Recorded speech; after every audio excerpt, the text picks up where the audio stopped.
ফজরের সালাতের পরে সালাম ফিরিয়ে তিনি পড়তেন, আল্লাহুম্মা ইন্নী আসআলুকা ইলমান নাফিআ ওয়া রিজকান তাইয়্যিবা ওয়া আমালান মুতাকাব্বালা। আই রিপিট, আল্লাহুম্মা ইন্নী আসআলুকা ইলমান নাফিআ ওয়া রিজকান তাইয়্যিবা ওয়া আমালান মুতাকাব্বালা। প্রত্যেকদিন ফজরের সালাতের পরেই বিষ্ণু ইসলাম এই দোয়াটা পড়তেন। আল্লাহ, তোমার কাছে আমি উপকারী জ্ঞান চাই। আল্লাহ, তোমার কাছে আমি পবিত্র রিজিক চাই। আল্লাহ, তোমার কাছে আমি কবুলযোগ্য আমল চাই, আমার আমলগুলো যেন কবুল হয়। এই দোয়াটা করতেন। এই দোয়াটা পড়বেন তো সবাই।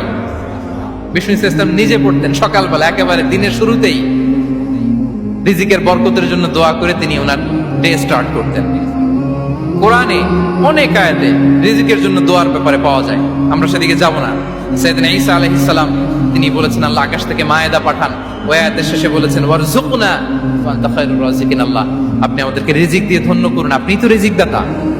আল্লাহ নবী ইব্রাহিম আলাইহিস সালাম তিনি দোয়া করেছেন, রব্বি জাআল হাযা বালাদান আমিনা ওয়ারযুক আহলাহু মিনাস সামারাত। আল্লাহ, এই জনপদকে মক্কাকে আপনি পবিত্র নগরী, এই নগরীকে আপনি নিরাপদ নগরী করুন, আর এই নগরের অধিবাসীদেরকে আপনি ফলমূল দিয়ে রিজিক দান করুন। তাহলে নবীরা তারা স্বয়ং রিজিকের দোয়া করেছেন। আমরা যেন রিজিক প্রাপ্তির জন্য, রিজিকে বারাকার জন্য আল্লাহ তাআলার কাছে দোয়া করি। আর উপর একটা চমৎকার কথা বলে, আর রিজকু লিমান সাআ লাইসা লিমান দাআ ফাকাত। মানে রিজিক শুধু যারা দোয়া করে তাদের জন্য নয়, দোয়ার সাথে সাথে যারা চেষ্টা করে তাদের জন্য। সুবহানাল্লাহ পড়েন। দোয়ার সাথে দাওয়ার দরকার আছে না নাই?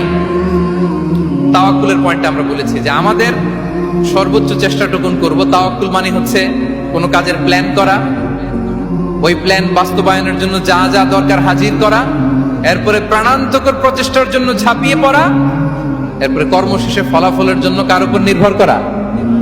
আল্লাহর উপর নির্ভর করা। সো আমাদের